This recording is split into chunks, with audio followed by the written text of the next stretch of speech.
Yeah, really cool to be sat here tonight on a Friday evening in Bradford, just talking. Started off at Perform 10 years ago, and now here in Bradford 10 years on. And I just feel like a lot's happened in that time, and it's really cool to be sat here as mates on the other side of that journey. So I'm just going to bring you in, Tim.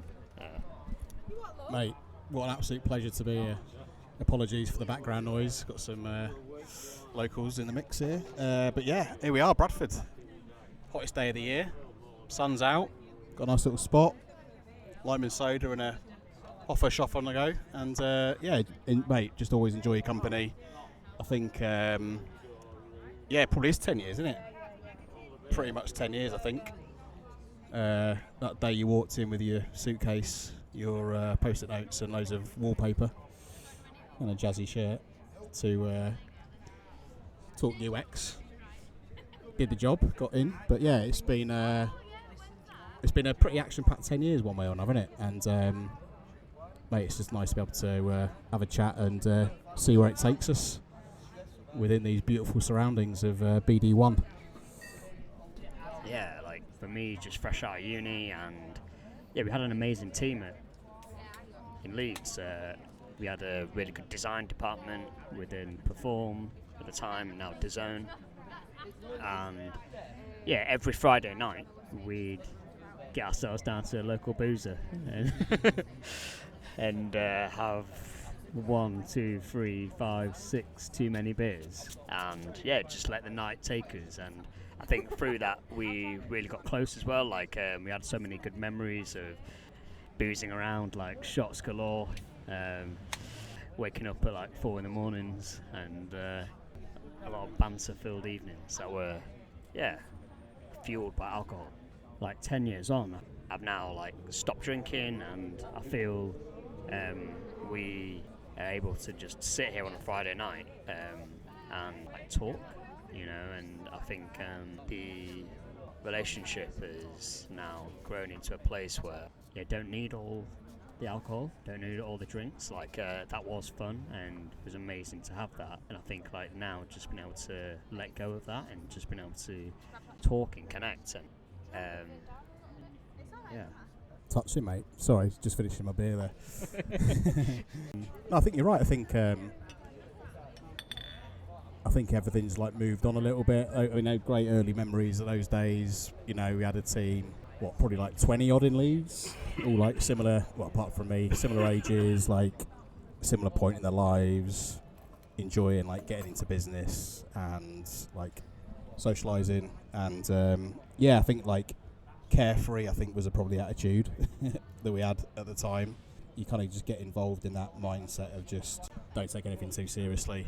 And in the end, I guess when you get older, you probably have to start thinking that way a little bit. So, I think there's things that we've probably both gone through in the last 10 years since those kind of early days that actually probably quite similar journeys in terms of trying to move on and adapt as to who you are and taking on different experiences. And I think it's good to be able to talk about this stuff. I think what I've kind of learned along the way, and this might talk about this a bit more, but I found that it's kind of quite hard to get people to open up and talk about what's going on, especially blokes. And I think from some of the chats we've had lately, there's probably some similarities, and I think it's healthy to talk about it and can only help one and each other out, really. So we'll see where the convo takes us, mate.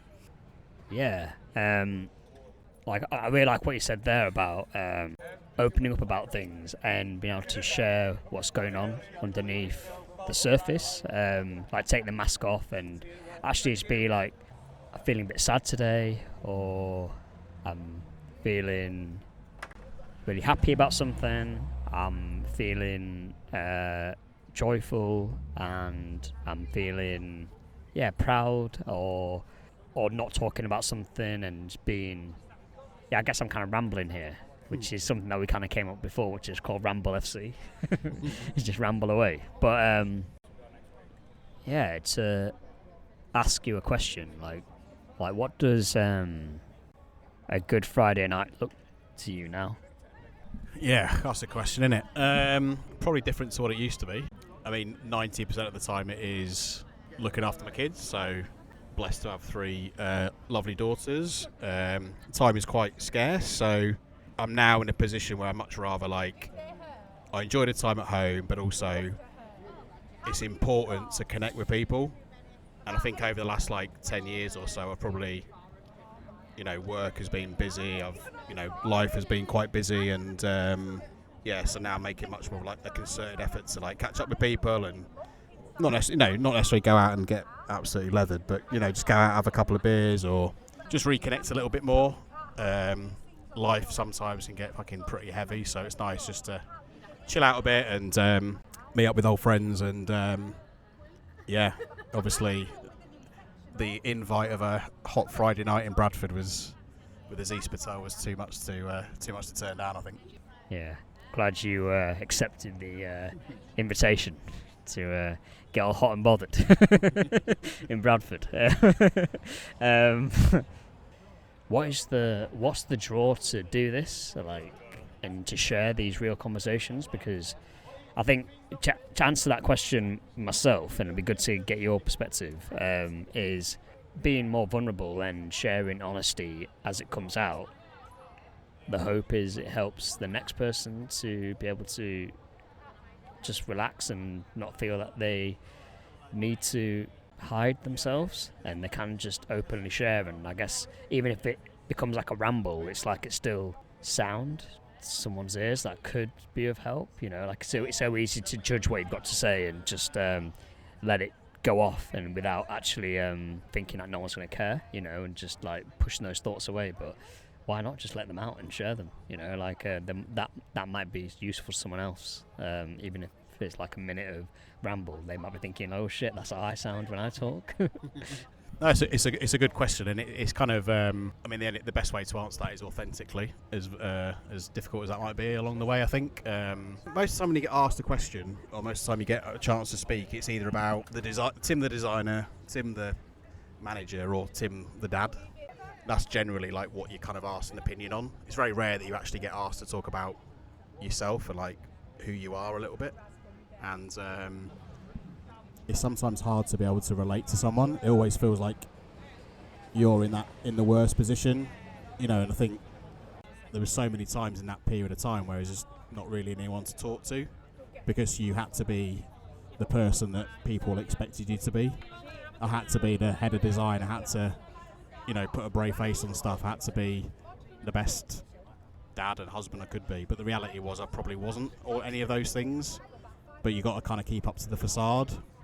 You end up almost like performing to be the person that you think you should be, and then the person who basically you end up kind of neglecting is yourself, because you're not actually really in control of your own thinking. So in terms of like motivation for me, it's just about, I guess, not for my benefit, but more just to be able to like just talk about it and be at kind of peace with where I am, what my lot in life is, and being able to go, do you know what, like no matter what kind of gets thrown your way, or no matter what issues you get into, there's always like a way through it. And I know you've kind of experienced similar things. So questions for you is, who was the person that you were trying to be or felt like you needed to be, and who's the person that you are now, and like why did you what was the kind of driver behind that change in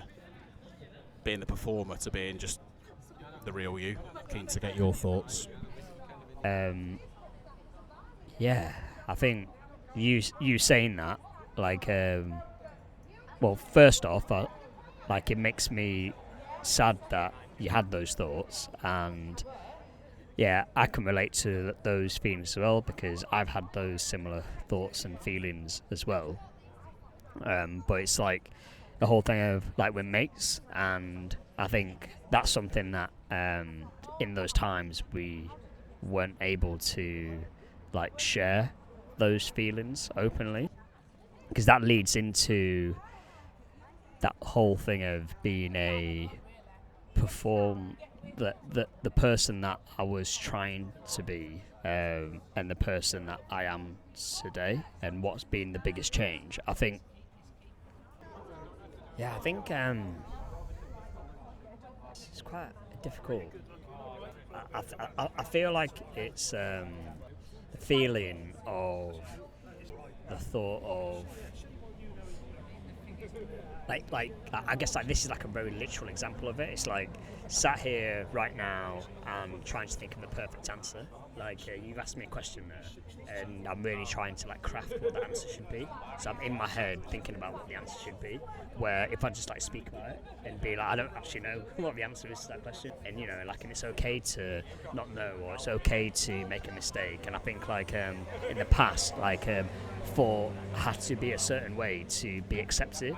Yeah, just actually letting go of that and being like, yeah, fuck it, I just want to sit here and just have a beer, or just like sit here and in this case like have a soda water, like just literally just relax and just be like, yeah, cool, I'm just here having a good time, and I don't know the answer to that question. And yeah, I think that's been the big part of it. It's like being in the moment and actually just sitting with thoughts, and like if someone asks me a question, just not feeling rushed to answer it, or like if I do want to just talk about it, just allowing myself to talk about it. So I think it's that whole thing of allowing things to just flow naturally, and I think that is it. It's just trusting that flow, getting out of my own way, and allowing myself to speak and share.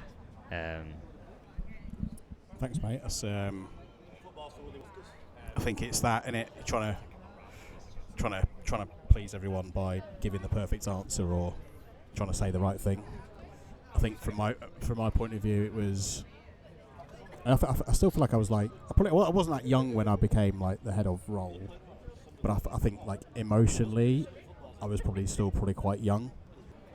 And again, like when I was growing up, I was so like shy at school. Like, I couldn't talk to anyone. I was like cripplingly shy, and I suddenly having a bit of confidence. It's interesting now about like the similarities, aren't there? Because at the time, in the moment, you don't really like think about it or talk about it. It's just you take it as black and white. You're who you are. You're who you are. I'm who I am, and that's just it. When actually, it's probably taken us like 10 years to kind of get to the nub of like, actually, we're probably both kind of having the same. There's the same reason why that's happened, and it's like you have to go through like a 10-year cycle to actually like reflect it. You can't really stop it at the time. So I think it's great. And the other thing as well, this is complete tangent, but it's come to me head. Why did I want to do it? Just want to be on a podcast. Never done a podcast, so I thought this was my way in. Maybe we could become like a Friday night Ramble FC in the pub at select Bradford drinking establishments. It's actually quite nice here. Just the sun's out, a little bit of cloud to the west, so I feel like I'm on Test Match Special. I've always wanted to do this. Just need a headset. But yeah, you know, life's a continual journey, innit? A discovery, and we're learning a lot. What can I ask you back in return? I feel like we've got a bit of a tennis match going on here. What are you proudest of, mate? What are you proudest of in life? You've forged a career, you've thrown yourself into fucking crazy situations, like doing stand-up that I can not even imagine doing. What are you proudest of? Here we go.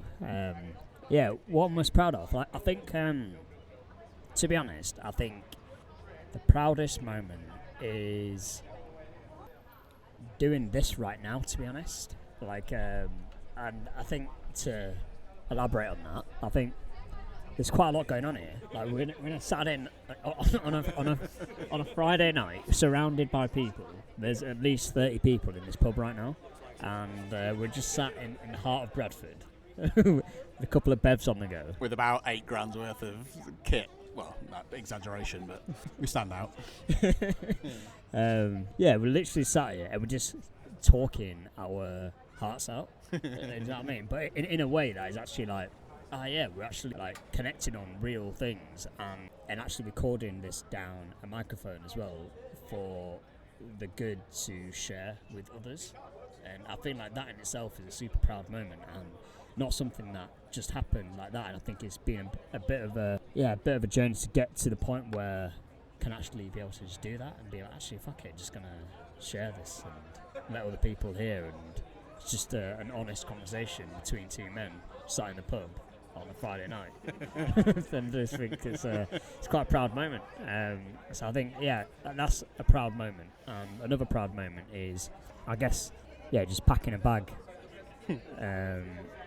on March the 30th, 2017, and just going to Canada and just taking that leap of faith. I think, like, looking back, that's probably the proudest moment, because my life's happened from there, and it was to you, wasn't it, Tim? Like, back in the day when I handed in my notice to make that leap. And here we are today on the other side of it all, just still here in good health, just talking on a podcast, Yeah, quite triggering that, actually. The old resignation letter. Sad times. But yeah, mate, I think proper proudy at the time, just to go, do you know what, I'm just going to go and do this. I want to do it. Yeah, it's a shame we can't bring the kind of the ambience to life. Maybe we need to do like a live stream next time. Talk sports style. Can bring some of this background life to reality. Yeah, it's a funny old place. We're basically on a high street.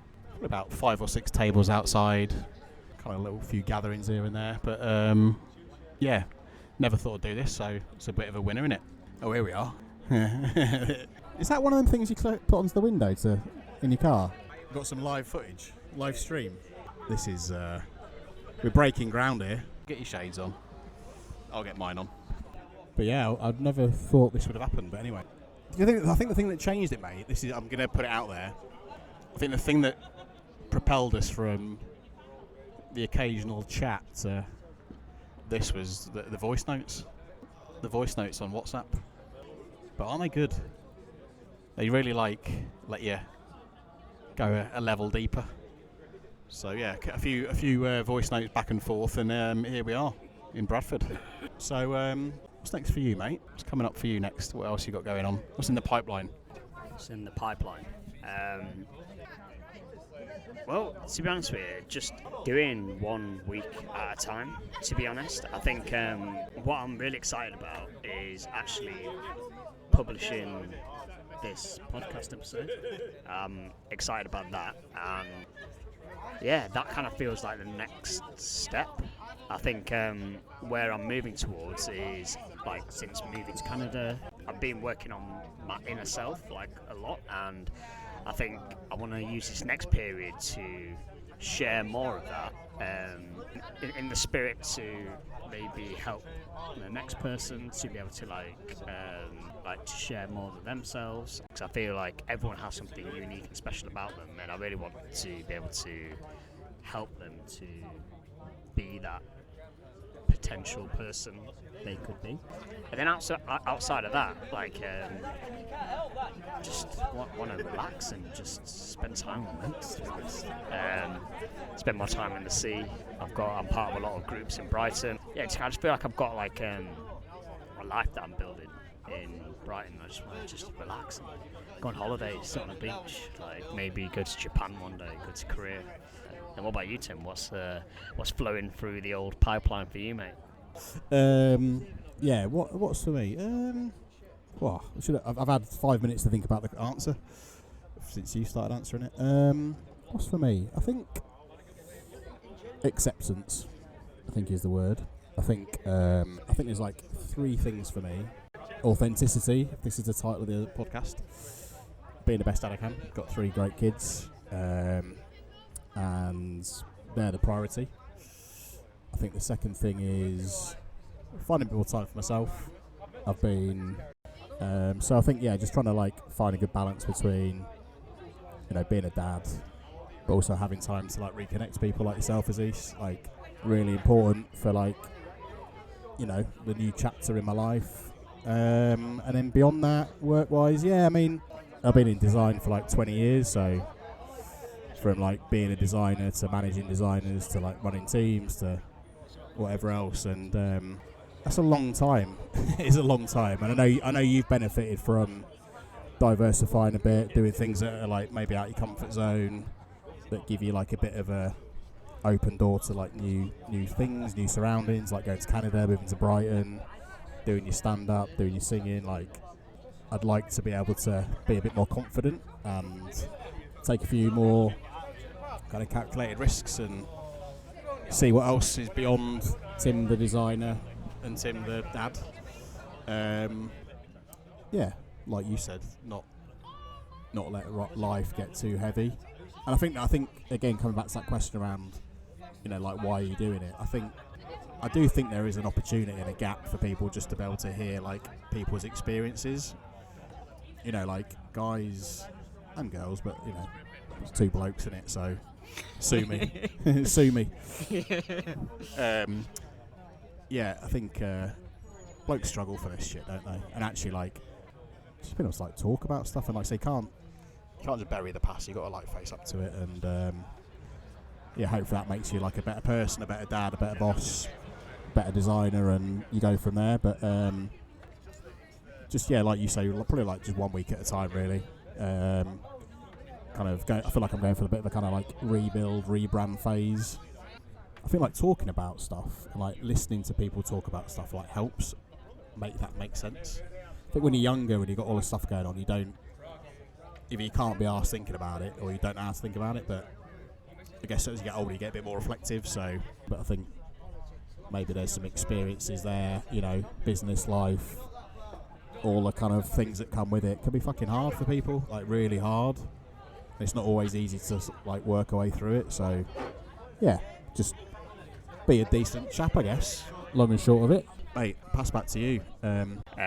Just notice time, it's 1919 as well, so a bit of an angel number there. That's always a good sign. But one thing I want to just touch on there is, like, you said you want to try loads of different things. Like, you want to basically just adventure out and try, like singing or playing guitar, or not literally, but other things. And something you're saying, like, sharing experiences. And I think there's a new branch moving into the world of, like, what is an experience designer? Like you created Experience, the XD team, which is like the experience design team, and it's like we sat here sharing our experiences of life. It's like, what is the future of experience design? Like, is it an app, or is it more just like people sharing their experiences, their lived experiences, and people basically learning from other people and their lived experiences? And that is a way of basically, like, find your own self within someone else's journey, and the more you can bring those journeys to life, the more it grows into being like, oh yeah, like, I am immersing myself in this person's experience. And that's kind of a draw towards doing a podcast as well, because when you listen to a podcast, you're on a journey. Like, you could be running, you could be walking, you could be like in a meeting, or, well, not in a meeting because you can't have podcasts in a meeting, but like counterintuitive. But like, yeah, you basically you're in someone's journey when you're listening to a podcast, and it's like, we're sharing experiences here. And I think that's like, we've designed an experience, you know what I mean? XD part 2. No, I think that's a good thing about podcasts, which is probably why I wanted to be on one. You can sort of like immerse yourself in someone else's experience, whether it's like people just talking absolute shit or something like quite serious. Like, you can always find a way to like reflect and see similarities. So whether anyone would ever get any use out of us two prattling on, I don't know, but it feels like they would, and it feels like a good opportunity to share. And if nothing else, mate, we've had a good chat, haven't we? This is probably the longest conversation we've ever had. But yeah, so it's been an absolute pleasure. I've enjoyed it. And another lime and soda. I'd love one, mate. Lots of love, mate. Enjoyed that. You too, mate. Loads of love.